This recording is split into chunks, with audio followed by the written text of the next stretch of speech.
What's up builders, it's me, Jimbotron, back at you with another video. In today's video, we're going to be looking at a hazard build I've been using since his nerfs. I'll start this off with a disclaimer. This will not be as good as the wall build pre-nerf because that thing was disgusting. However, this is still a very strong build in its own right. And as proof, look at the stats I was putting up in this game that I'll be showing in the background. Introducing Sniper Hazard. Let's get into it. So this build is kind of all about farming ultimate economy, and don't get me wrong, there are better ways to do that, but you're also focusing in on the barb shot power. Since the main power is barb shot, it's really strong into flyers, as this is a tracking ability. I'll go through that with you now. Okay, so as for the first power, you want barb shot. Since the Royal Bullets nerf on Junker Queen, this power is honestly comparable to it, as Royal Bullets only do 5 more damage now, and Royal Bullets require a crit to be procced, whereas this is just any hit. It can be a body shot. Also, obviously this won't heal. If we're looking at damage only, this is better than Royal Bullets now. Also, Hazard likes to build into ability power, whereas Junker Queen doesn't really like weapon power unless you're going for a full Royal Bullets build, so this fits really nicely into the kit.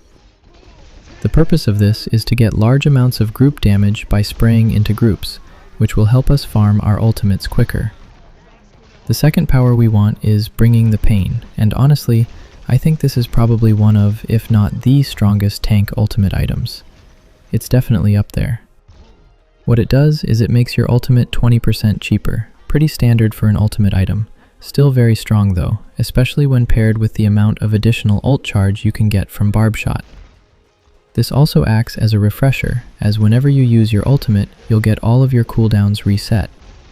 For the next 10 seconds, you'll have 25% cooldown reduction, which is absolutely insane. You'll be able to get off 4 walls in the space of 1 ultimate because of this. This is really great for generating momentum with your ult, and also making sure that you can get ults basically every fight. Then we have Twin Fang.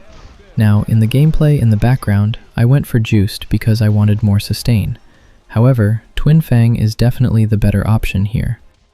It makes it so that every time you use Violent Leap, you will fire a double shot on your next hit. You don't really need to worry all too much about the actual shot doing much damage. However, the second shot triggers barb shot as well, so you can get a double proc of barb shot, which is quite a large amount of burst damage when hit on a squishy. And finally, a kind of odd pick. We're going for Hit Me Again. Because of how well Hazard's kit is designed, you can go for so many things here. You could go for Slasher for the additional Violent Leap ult charge. Bunny Hop for additional Violent Leaps so you have more Twin Fang procs. However, the one that I really like to run here is Hit Me Again, and that's because whenever you hit someone with Spike Guard, your Violent Leap cooldown is reduced. Similar to how Bunny Hop will also be giving cooldown reduction. However, with this one, you don't have to give up your Slasher to do so. This will make it so that for every Spike Guard shot you hit, you get 0.1 seconds of cooldown reduction. It matches out at around 60% cooldown reduction per person inside your Spike Guard. However, this effect isn't exclusive to just holding Spike Guard. The barb shot spikes will also trigger this cooldown reduction, which is why this is a really nice synergy. You can Violent Leap to activate Twin Fang. Twin Fang will activate barb shot, and then barb shot will activate Hit Me Again, and then it just kind of cycles over and over again, which is really strong. For items, there are a lot of standard pickups here. However, what I will say is you definitely want Touch-Up Kit. This will make it so after you use Violent Leap, your Spike Guard spikes do 20% more damage. This also applies to the barb shot spikes, so this is really strong for scaling.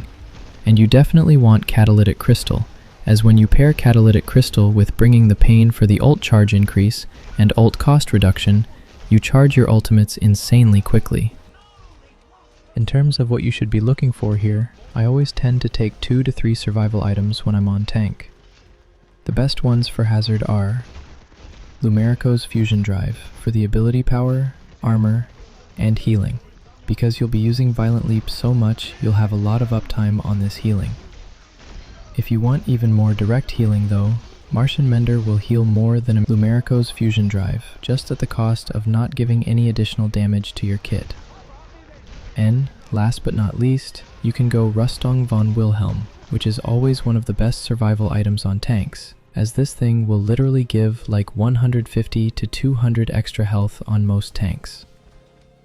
And as for stats, there are two main stats you want to go into: ability power and attack speed. We all know that every ability-based build has a very strong presence around ability power. However, you should also be looking into attack speed. Now, I have many videos explaining this up on my channel, so I'm not going to go too in-depth into it. Ability power and weapon power don't increase the amount of ult charge you get, but attack speed does. Building into attack speed will not only let you have more barb shot procs, but it will also let you have more ultimate charge generation. So yeah, it's really strong. However, you can hybrid this. I like to take wrist wraps, for example, which is a really cheap hybrid of ability power and attack speed. Super Serum is also pretty good here, as it not only lets you instantly reload your gun, but the barb shots are not affected by the damage reduction that Super Serum gives, as they scale with ability power, and this only reduces weapon damage. And finally, the scores. Let's go through them. As for impact, I'm going to give this build a 7.5 out of 10. I think this build is really strong in its matchups, especially into flyers. I think it struggles a lot into shield comps though, as you can't get as many barb shot procs. It also just has less burst damage than most hazard builds, so unless you have really good crit accuracy and you're hitting all of these one-shot combos with Twin Fang, you probably won't be the hyper carry that a lot of tanks can be. As for early game, I'm going to give this one a 9 out of 10. So here's the thing about early game in round 1. The statistically best powers are healing powers. I do go into that in another video. However, the fact that this build isn't taking a healing power is technically worse. That said, Barb Shot is a perfect example of an early damage power that you want to be taking, as it generates both cash and ultimate charge, and is also not very conditional, so this isn't bad in the early game. As for scaling, this build gets a 7 out of 10. It does get outscaled fairly quickly, as Barb Shot innately doesn't have that much damage. In the late game, when everyone has a lot of health, you'll probably struggle to secure kills, and you'll become more reliant on hitting your ultimates and having your team follow up. And finally, fun. I'm giving this a 9 out of 10. I've had a lot of fun with this hazard build. It's really satisfying to watch the barb shots hit people, and it plays nicely into a lot of matchups. Anyway, builders, that's everything for today. I hope you enjoyed. Make sure to like and subscribe. It really helps support the channel. Till next time, builders.